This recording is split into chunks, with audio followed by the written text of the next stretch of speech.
स्वागत है। आज हमारे पास एक ऐसा विषय है जो हम सबके अस्तित्व की जड़ तक जाता है, ब्रह्मांड का निर्माण।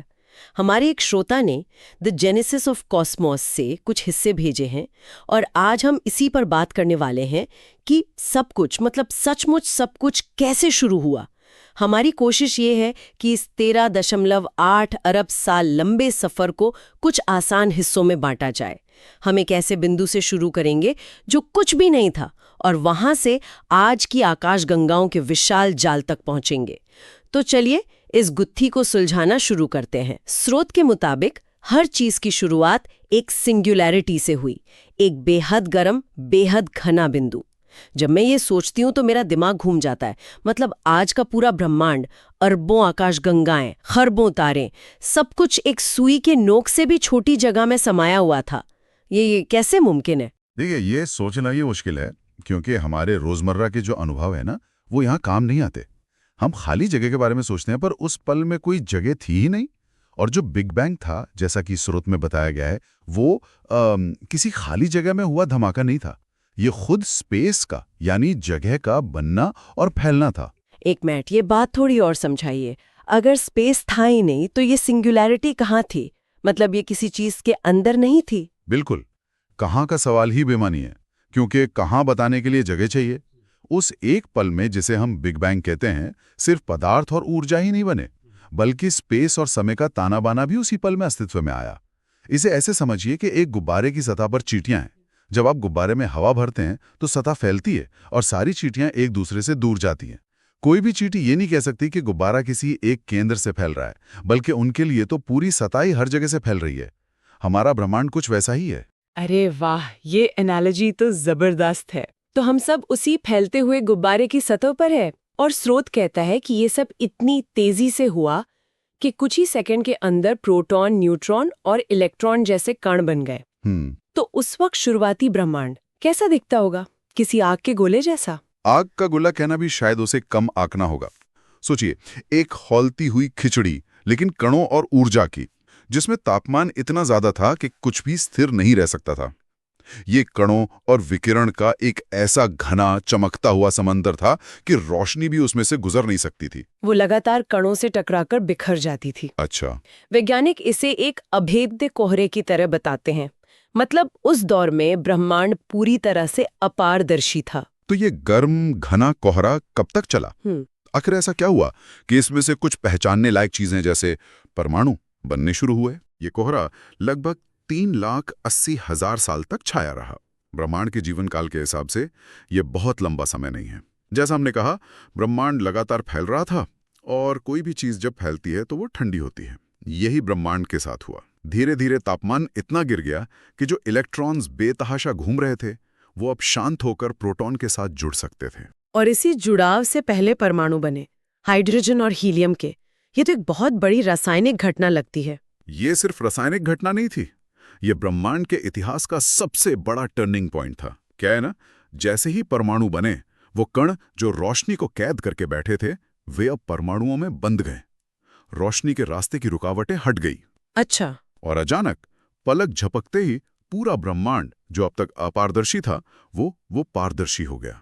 रोशनी पहली बार आजाद हुई और उसने पूरे ब्रह्मांड में अपनी यात्रा शुरू की। और यही वो पहली रोशनी है जिसे हम आज भी देख सकते हैं।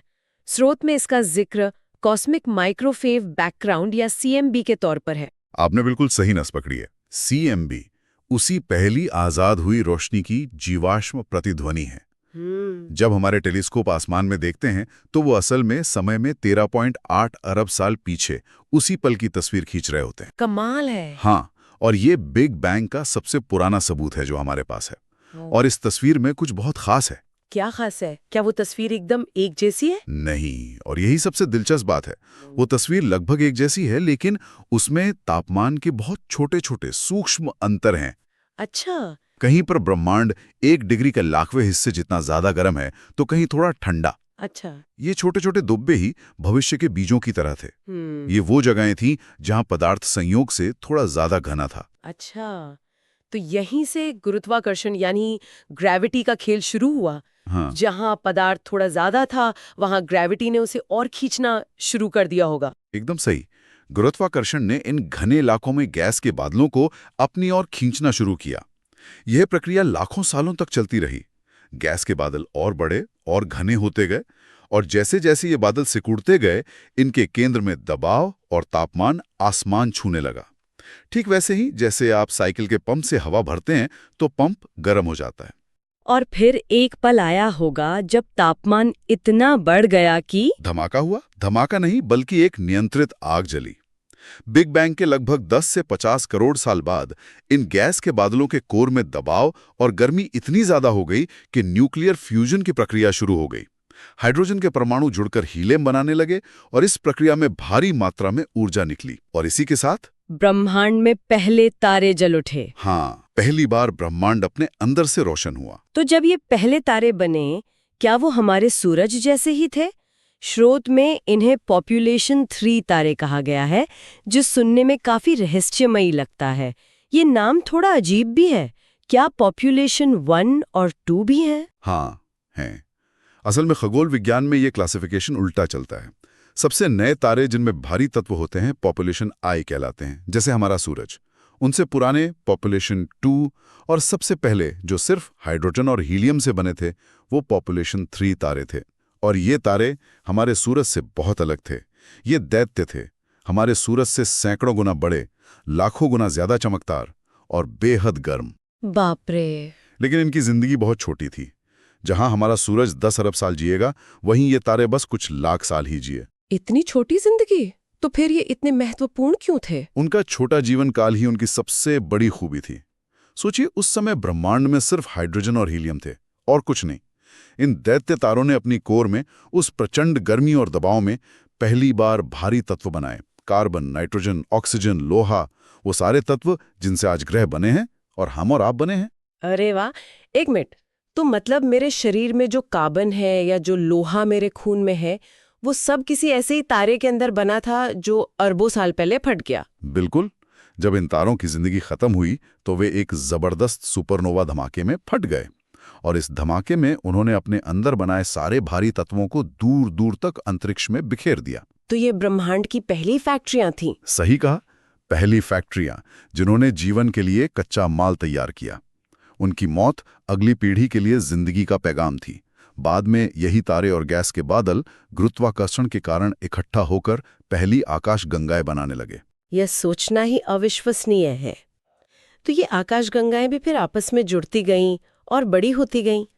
अब अगर हम बहुत बड़े पैमाने पर देखें तो स्रोत कहता है कि ये सब एक मकड़ी के जाले जैसी संरचना में फैला हुआ है, जिसे कॉस्मिक वेब कहते हैं। जब मैं इसके बारे में सोचती हूँ तो दिमाग घूम जाता है। मतलब अरबों आकाशगंगाएं धागों में पिरोई हुई हैं और उनके बीच मीलों तक कुछ नहीं। ये कैसे बना? क्या ये सब बस इत्तेफाक था? ये इत्तेफाक नहीं, बल्कि उन्हीं शुरुआती CMB के धब्बों का नतीजा है। जहां पदार्थ ज्यादा था वहां गुरुत्वाकर्षण ने उसे और खींचा और आकाशगंगाओं के लंबे लंबे धागे या फिलामेंट्स बन गए। और जहां पदार्थ कम था वो जगहें खाली होती गईं और विशाल वॉइड्स यानी खाली जगहें बन गई। लेकिन इस पूरी कहानी में एक रहस्यमयी किरदार है जिसने पर्दे के पीछे से इस पूरे जाले को बुना है, और वो है डार्क मैटर। डार्क मैटर विज्ञान के सबसे बड़े रहस्यों में से एक। हम जानते हैं कि ये है, पर ये नहीं जानते कि ये क्या है। तो इसने इस कॉस्मिक वेब को बनाने में क्या भूमिका निभाई? डार्क मैटर एक अदृश्य मचान की तरह है। मचान? हाँ, कल्पना कीजिए कि आप एक इमारत बना रहे हैं। पहले आप स्टील का ढांचा खड़ा करते हैं और फिर उसके ऊपर कंक्रीट और ईंटें लगाते हैं। डार्क मैटर वही अदृश्य ढांचा है। यह साधारण पदार्थ से कहीं ज्यादा है और इसका गुरुत्वाकर्षण बहुत मजबूत है। तो साधारण पदार्थ यानी गैस और धूल जिससे तारे और आकाशगंगाएं बनती हैं, वो डार्क मैटर के गुरुत्वाकर्षण की ओर खिंचता है और उसी के ढांचे पर इकट्ठा होता है। अच्छा। बिना डार्क मैटर के इस अदृश्य मचान के आकाशगंगाएं बन ही नहीं पाती या उन्हें बनने में बहुत ज्यादा समय लगता। तो एक तरह से डार्क मैटर ने ब्रह्मांड को उसका आकार दिया है। कमाल है। चलिए अब इस कहानी को थोड़ा घर के करीब लाते हैं। अरबों साल गुजर गए, हमारी मिल्की वे आकाशगंगा बन चुकी है, और उसके एक शांत से कोने में क्या हो रहा है? मिल्की वे के उस कोने में लगभग 4.5 अरब साल पहले गैस और धूल का एक बादल था।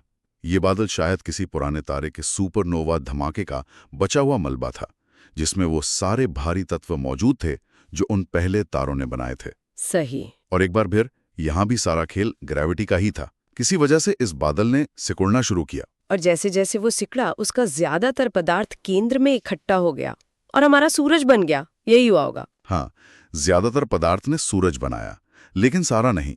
जो कुछ बच गया वो सूरज के चारों ओर एक चपटी डिस्क की तरह घूमने लगा, जिसे प्रोटोप्लैनेटरी डिस्क कहते हैं।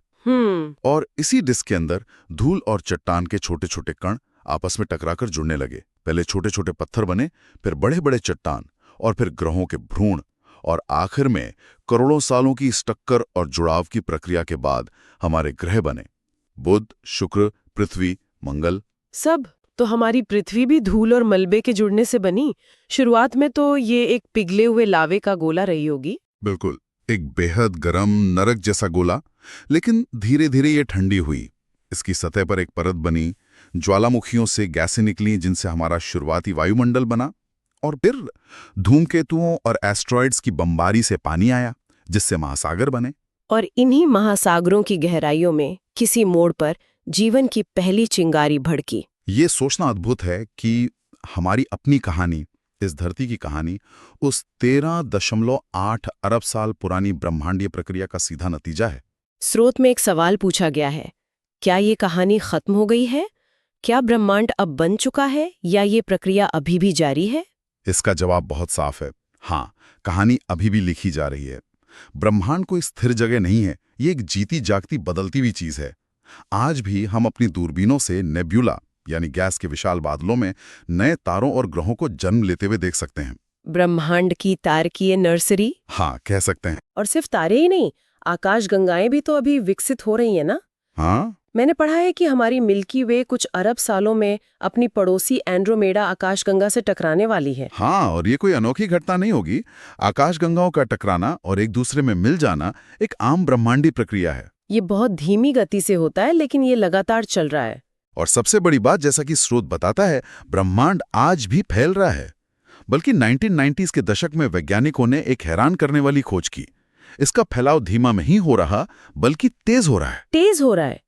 ये तो गुरुत्वाकर्षण के नियमों के खिलाफ लगता है। हाँ, गुरुत्वाकर्षण को तो हर चीज को अपनी ओर खींचकर इस फैलाव को धीमा करना चाहिए। करना तो चाहिए। इसीलिए इसके पीछे डार्क एनर्जी नाम की एक और भी रहस्यमय शक्ति को जिम्मेदार माना जाता है।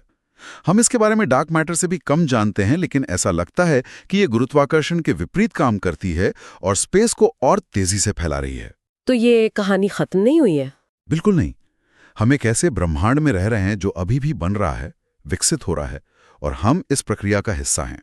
तो आज हमने एक अकेले बिंदु से लेकर पहले परमाणुओं, पहले तारों, आकाशगंगाओं के विशाल जाल और अंत में हमारे अपने घर, सौर मंडल तक की एक अविश्वसनीय यात्रा की है। 13.8 अरब साल का इतिहास कुछ ही मिनटों में। ये सोचना ही अपने आप में कमाल है। मेरे लिए इस पूरी कहानी में सबसे आकर्षक और व्यक्तिगत विचार यही है कि हम इस कहानी से अलग नहीं हैं। हम सचमुच तारों की धूल हैं। हमारी हड्डियों का कैल्शियम, हमारे खून का लोहा, हमारे डीएनए का कार्बन, ये सब कुछ अरबों साल पहले किसी मरते हुए तारे के दिल में बना था और एक सुपरनोवा धमाके के जरिए हम तक पहुंचा। ये बात, हाँ, ये ब्रह्मांड की कहानी को बहुत व्यक्तिगत बना देता है। हम सिर्फ दर्शक नहीं हैं, हम कहानी का जीता जागता सबूत हैं। और जाते जाते एक विचार के साथ छोड़ जाते हैं। अगर ब्रह्मांड लगातार फैल रहा है और डार्क एनर्जी की वजह से उसका फैलाव तेज होता जा रहा है, तो इसका अंतिम भविष्य क्या होगा? क्या ये हमेशा के लिए फैलता रहेगा, जब तक कि हर आकाशगंगा एक दूसरे से इतनी दूर न हो जाए कि रात का आसमान पूरी तरह खाली और ठंडा हो जाए? या क्या कोई और अज्ञात शक्ति इस खेल को पलट देगी? ये एक ऐसा सवाल है जिसका जवाब वैज्ञानिक आज भी ढूंढ रहे हैं, और ये हमें याद दिलाता है कि इस विशाल ब्रह्मांड में जानने के लिए अभी भी कितना कुछ बाकी है।